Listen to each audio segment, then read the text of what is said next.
March 22 Karnataka bandh ಕರೆ ಕೊಟ್ಟಿದ್ದಾರೆ. ವಾಟಾಳ್ ನಾಗರಾಜ್ ಅವರ ನೇತೃತ್ವ ಕನ್ನಡಪರ ಸಂಘಟನೆಗಳು. ಆದ್ರೀಗ ಕರವೇ ಪ್ರವೀಣ್ ಶೆಟ್ಟಿ ಅವರು ಯಾವ ರೀತಿ ಬಂದ್ಗೆ ಬೆಂಬಲ ಇದನ್ನ ಇಲ್ವಾ ಅಂತ ನಮ್ಮ ಜೊತೆ ಅವರೇ ಇದ್ದಾರೆ, ಬನ್ನಿ ಮಾತಾಡ್ಸೋಣ. ಸರ್, ಮಾರ್ಚ್ 22ಕ್ಕೆ ಬಂದು ಅಂದರೆ ನಾಡಿದ್ದು ಶನಿವಾರ ಬಂದು ಕರೆ ಕೊಟ್ಟಿದ್ದಾರೆ. ನಿಮ್ಮ ಬೆಂಬಲ ಸರ್ ಇದೇನೇ ಇಲ್ವಾ ಅಂತ?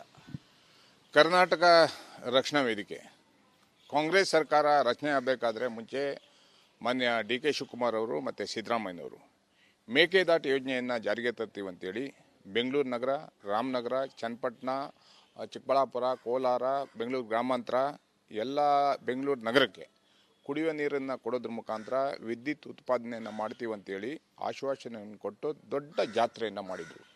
ಅದಾದಮೇಲೆ ಸರ್ಕಾರ ಮರ್ತೋಯ್ತೋ ಏನೋ ಗೊತ್ತಿಲ್ಲ. ಸರ್ಕಾರ ಇಲ್ಲಿ ತನಕ ಅಡಿಪಾಯ ಹಾಕಿಲ್ಲ, ಅದಕ್ಕೆ ಫಂಡ್ ರಿಸರ್ವ್ ಇಟ್ಟಿಲ್ಲ. ಆಮೇಲೆ ಅವರ ಆತ್ಮೀಯರಾದಂಥ ಮಿತ್ರ ಪಕ್ಷವಾದಂಥ DMK ಜೊತೆ, ಸ್ಟಾಲಿನ್ ಅವ್ರ ಜೊತೆ ಮಾತಾಡಿಲ್ಲ ಡಿ ಕೆ ಶಿವಕುಮಾರ್ ಅವರು ಅದಕ್ಕೆ ತೊಂದರೆಯನ್ನು ಕೊಡ್ತಾ ಇದ್ದಾರೆ.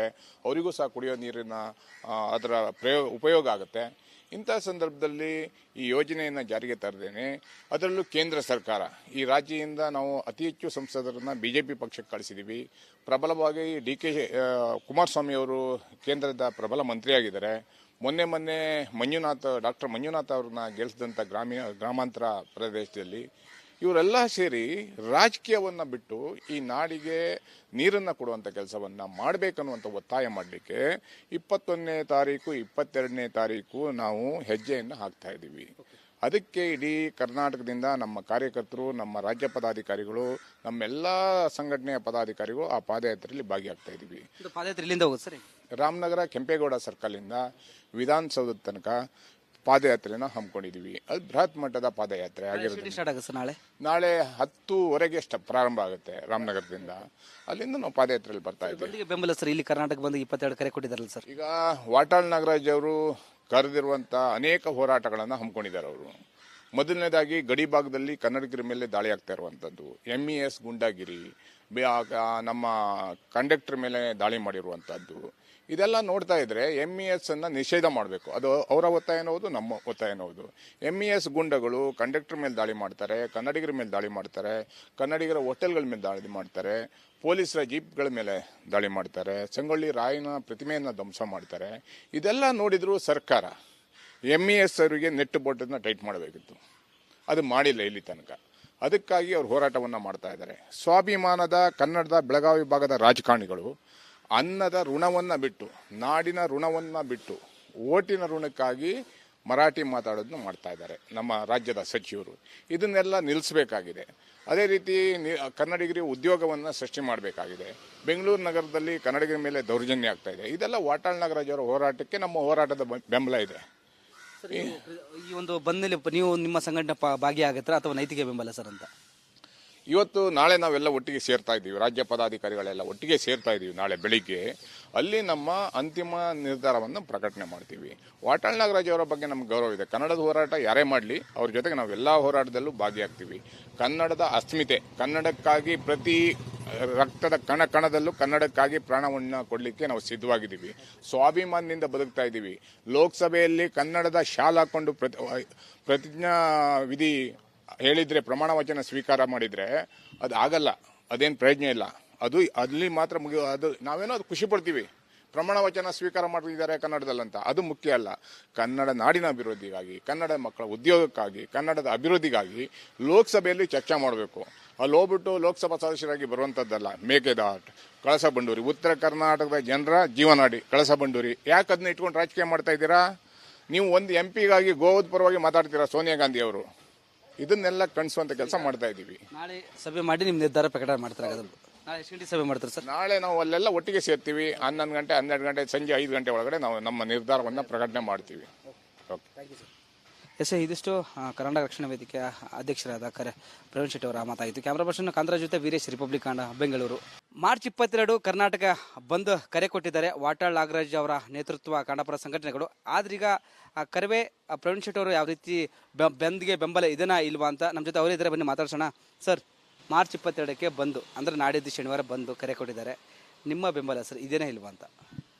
ಕರ್ನಾಟಕ ರಕ್ಷಣಾ ವೇದಿಕೆ ಕಾಂಗ್ರೆಸ್ ಸರ್ಕಾರ ರಚನೆ ಆಗಬೇಕಾದ್ರೆ ಮುಂಚೆ ಮಾನ್ಯ ಡಿ ಕೆ ಶಿವಕುಮಾರ್ ಅವರು ಮತ್ತು ಸಿದ್ದರಾಮಯ್ಯನವರು ಮೇಕೆದಾಟು ಯೋಜನೆಯನ್ನು ಜಾರಿಗೆ ತರ್ತೀವಿ ಅಂತೇಳಿ ಬೆಂಗಳೂರು ನಗರ, ರಾಮನಗರ, ಚನ್ನಪಟ್ಟಣ, ಚಿಕ್ಕಬಳ್ಳಾಪುರ, ಕೋಲಾರ, ಬೆಂಗಳೂರು ಗ್ರಾಮಾಂತರ ಎಲ್ಲ ಬೆಂಗಳೂರು ನಗರಕ್ಕೆ ಕುಡಿಯುವ ನೀರನ್ನು ಕೊಡೋದ್ರ ಮುಖಾಂತರ ವಿದ್ಯುತ್ ಉತ್ಪಾದನೆಯನ್ನು ಮಾಡ್ತೀವಿ ಅಂತೇಳಿ ಆಶ್ವಾಸನೆಯನ್ನು ಕೊಟ್ಟು ದೊಡ್ಡ ಜಾತ್ರೆಯನ್ನು ಮಾಡಿದರು.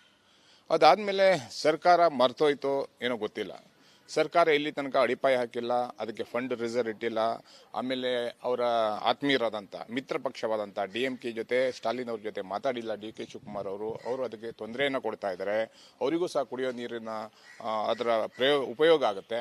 ಇಂಥ ಸಂದರ್ಭದಲ್ಲಿ ಈ ಯೋಜನೆಯನ್ನು ಜಾರಿಗೆ ತರದೇನೆ, ಅದರಲ್ಲೂ ಕೇಂದ್ರ ಸರ್ಕಾರ, ಈ ರಾಜ್ಯದಿಂದ ನಾವು ಅತಿ ಹೆಚ್ಚು ಸಂಸದರನ್ನು BJP ಪಕ್ಷಕ್ಕೆ ಕಳಿಸಿದ್ದೀವಿ. ಪ್ರಬಲವಾಗಿ DK ಕುಮಾರಸ್ವಾಮಿ ಅವರು ಕೇಂದ್ರದ ಪ್ರಬಲ ಮಂತ್ರಿಯಾಗಿದ್ದಾರೆ. ಮೊನ್ನೆ ಡಾಕ್ಟರ್ ಮಂಜುನಾಥ್ ಅವ್ರನ್ನ ಗೆಲ್ಲಿಸಿದಂಥ ಗ್ರಾಮಾಂತರ ಪ್ರದೇಶದಲ್ಲಿ ಇವರೆಲ್ಲ ಸೇರಿ ರಾಜಕೀಯವನ್ನು ಬಿಟ್ಟು ಈ ನಾಡಿಗೆ ನೀರನ್ನು ಕೊಡುವಂಥ ಕೆಲಸವನ್ನು ಮಾಡಬೇಕನ್ನುವಂಥ ಒತ್ತಾಯ ಮಾಡಲಿಕ್ಕೆ 21ನೇ ತಾರೀಕು 22ನೇ ತಾರೀಕು ನಾವು ಹೆಜ್ಜೆಯನ್ನು ಹಾಕ್ತಾ ಇದ್ದೀವಿ. ಅದಕ್ಕೆ ಇಡೀ ಕರ್ನಾಟಕದಿಂದ ನಮ್ಮ ಕಾರ್ಯಕರ್ತರು, ನಮ್ಮ ರಾಜ್ಯ ಪದಾಧಿಕಾರಿಗಳು, ನಮ್ಮೆಲ್ಲ ಸಂಘಟನೆಯ ಪದಾಧಿಕಾರಿಗಳು ಆ ಪಾದಯಾತ್ರೆಯಲ್ಲಿ ಭಾಗಿಯಾಗ್ತಾ ಇದ್ದೀವಿ. ಪಾದಯಾತ್ರೆ ಇಲ್ಲಿಂದ ಹೋಗುತ್ತೆ ಸರ್? ರಾಮನಗರ ಕೆಂಪೇಗೌಡ ಸರ್ಕಲಿಂದ ವಿಧಾನಸೌಧದ ತನಕ ಪಾದಯಾತ್ರೆನ ಹಮ್ಮಿಕೊಂಡಿದ್ದೀವಿ. ಅದು ಬೃಹತ್ ಮಟ್ಟದ ಪಾದಯಾತ್ರೆ ಆಗಿರೋದು. ನಾಳೆ 10:00 ಪ್ರಾರಂಭ ಆಗುತ್ತೆ ರಾಮನಗರದಿಂದ. ಅಲ್ಲಿಂದ ನಾವು ಪಾದಯಾತ್ರೆಯಲ್ಲಿ ಬರ್ತಾ ಇದ್ದೀವಿ. ಬೆಂಬಲ ಸರ್, ಇಲ್ಲಿ ಕರ್ನಾಟಕ ಬಂದು 22 ಕರೆ ಕೊಟ್ಟಿದ್ದಾರಲ್ಲ ಸರ್. ಈಗ ವಾಟಾಳ್ ನಾಗರಾಜ್ ಅವರು ಕರೆದಿರುವಂಥ ಅನೇಕ ಹೋರಾಟಗಳನ್ನು ಹಮ್ಮಿಕೊಂಡಿದ್ದಾರೆ. ಅವರು ಮೊದಲನೇದಾಗಿ ಗಡಿ ಭಾಗದಲ್ಲಿ ಕನ್ನಡಿಗರ ಮೇಲೆ ದಾಳಿ ಆಗ್ತಾ ಇರುವಂಥದ್ದು, MES ಗುಂಡಾಗಿರಿ, ನಮ್ಮ ಕಂಡಕ್ಟರ್ ಮೇಲೆ ದಾಳಿ ಮಾಡಿರುವಂಥದ್ದು, ಇದೆಲ್ಲ ನೋಡ್ತಾ ಇದ್ರೆ MES ಅನ್ನು ನಿಷೇಧ ಮಾಡಬೇಕು. ಅದು ಅವರ ಒತ್ತಾಯನೂ ಹೌದು, ನಮ್ಮ ಒತ್ತಾಯನೂ ಹೌದು. MES ಗುಂಡಗಳು ಕಂಡಕ್ಟರ್ ಮೇಲೆ ದಾಳಿ ಮಾಡ್ತಾರೆ, ಕನ್ನಡಿಗರ ಮೇಲೆ ದಾಳಿ ಮಾಡ್ತಾರೆ, ಕನ್ನಡಿಗರ ಹೋಟೆಲ್ಗಳ ಮೇಲೆ ದಾಳಿ ಮಾಡ್ತಾರೆ, ಪೊಲೀಸರ ಜೀಪ್ಗಳ ಮೇಲೆ ದಾಳಿ ಮಾಡ್ತಾರೆ, ಸಂಗೊಳ್ಳಿ ರಾಯನ ಪ್ರತಿಮೆಯನ್ನು ಧ್ವಂಸ ಮಾಡ್ತಾರೆ. ಇದೆಲ್ಲ ನೋಡಿದ್ರು ಸರ್ಕಾರ MES ಅವರಿಗೆ ನೆಟ್ಟು ಬೋಟನ್ನು ಟೈಟ್ ಮಾಡಬೇಕಿತ್ತು. ಅದು ಮಾಡಿಲ್ಲ ಇಲ್ಲಿ ತನಕ. ಅದಕ್ಕಾಗಿ ಅವರು ಹೋರಾಟವನ್ನು ಮಾಡ್ತಾ ಇದ್ದಾರೆ. ಸ್ವಾಭಿಮಾನದ ಕನ್ನಡದ ಬೆಳಗಾವಿ ಭಾಗದ ರಾಜಕಾರಣಿಗಳು ಅನ್ನದ ಋಣವನ್ನು ಬಿಟ್ಟು, ನಾಡಿನ ಋಣವನ್ನು ಬಿಟ್ಟು, ಓಟಿನ ಋಣಕ್ಕಾಗಿ ಮರಾಠಿ ಮಾತಾಡೋದನ್ನು ಮಾಡ್ತಾ ಇದ್ದಾರೆ ನಮ್ಮ ರಾಜ್ಯದ ಸಚಿವರು. ಇದನ್ನೆಲ್ಲ ನಿಲ್ಲಿಸಬೇಕಾಗಿದೆ. ಅದೇ ರೀತಿ ಕನ್ನಡಿಗರಿಗೆ ಉದ್ಯೋಗವನ್ನು ಸೃಷ್ಟಿ ಮಾಡಬೇಕಾಗಿದೆ. ಬೆಂಗಳೂರು ನಗರದಲ್ಲಿ ಕನ್ನಡಿಗರ ಮೇಲೆ ದೌರ್ಜನ್ಯ ಆಗ್ತಾ ಇದೆ. ಇದೆಲ್ಲ ವಾಟಾಳ್ ನಾಗರಾಜ್ ಅವರ ಹೋರಾಟಕ್ಕೆ ನಮ್ಮ ಹೋರಾಟದ ಬೆಂಬಲ ಇದೆ. ಈ ಒಂದು ಬಂದಲ್ಲಿ ನೀವು ನಿಮ್ಮ ಸಂಘಟನೆ ಭಾಗಿಯಾಗತ್ತಾ ಅಥವಾ ನೈತಿಕ ಬೆಂಬಲ ಸರ್ ಅಂತ? ಇವತ್ತು ನಾಳೆ ನಾವೆಲ್ಲ ಒಟ್ಟಿಗೆ ಸೇರ್ತಾ ಇದ್ದೀವಿ, ರಾಜ್ಯ ಪದಾಧಿಕಾರಿಗಳೆಲ್ಲ ಒಟ್ಟಿಗೆ ಸೇರ್ತಾ ಇದ್ದೀವಿ. ನಾಳೆ ಬೆಳಿಗ್ಗೆ ಅಲ್ಲಿ ನಮ್ಮ ಅಂತಿಮ ನಿರ್ಧಾರವನ್ನು ಪ್ರಕಟಣೆ ಮಾಡ್ತೀವಿ. ವಾಟಾಳ್ ನಾಗರಾಜ್ ಅವರ ಬಗ್ಗೆ ನಮ್ಗೆ ಗೌರವ ಇದೆ. ಕನ್ನಡದ ಹೋರಾಟ ಯಾರೇ ಮಾಡಲಿ ಅವ್ರ ಜೊತೆಗೆ ನಾವೆಲ್ಲ ಹೋರಾಟದಲ್ಲೂ ಭಾಗಿಯಾಗ್ತೀವಿ. ಕನ್ನಡದ ಅಸ್ಮಿತೆ, ಕನ್ನಡಕ್ಕಾಗಿ ಪ್ರತಿ ರಕ್ತದ ಕಣದಲ್ಲೂ ಕನ್ನಡಕ್ಕಾಗಿ ಪ್ರಾಣವನ್ನು ಕೊಡಲಿಕ್ಕೆ ನಾವು ಸಿದ್ಧವಾಗಿದ್ದೀವಿ. ಸ್ವಾಭಿಮಾನದಿಂದ ಬದುಕ್ತಾ ಇದ್ದೀವಿ.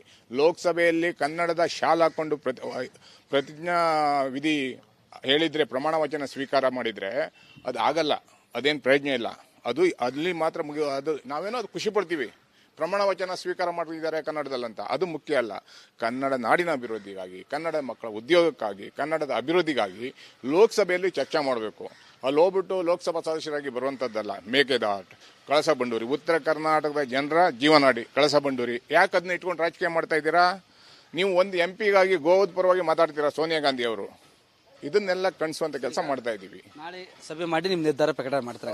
ನಾಳೆ ಎಷ್ಟು ಗಂಟೆ ಸಭೆ ಮಾಡ್ತಾರೆ ಸರ್? ನಾಳೆ ನಾವು ಅಲ್ಲೆಲ್ಲ ಒಟ್ಟಿಗೆ ಸೇರ್ತೀವಿ. 11 ಗಂಟೆ 12 ಗಂಟೆ ಸಂಜೆ 5 ಗಂಟೆ ಒಳಗಡೆ ನಾವು ನಮ್ಮ ನಿರ್ಧಾರವನ್ನು ಪ್ರಕಟಣೆ ಮಾಡ್ತೀವಿ. ಎಸ್, ಇದಿಷ್ಟು ಕರ್ನಾಟಕ ರಕ್ಷಣಾ ವೇದಿಕೆಯ ಅಧ್ಯಕ್ಷರಾದ ಪ್ರವೀಣ್ ಶೆಟ್ಟಿ ಅವರ ಮಾತಾಯಿತು. ಕ್ಯಾಮ್ರಾ ಪರ್ಸನ್ ಕಾಂತರಾಜ್ ಜೊತೆ ವೀರೇಶ್, ರಿಪಬ್ಲಿಕ್ ಕನ್ನಡ, ಬೆಂಗಳೂರು.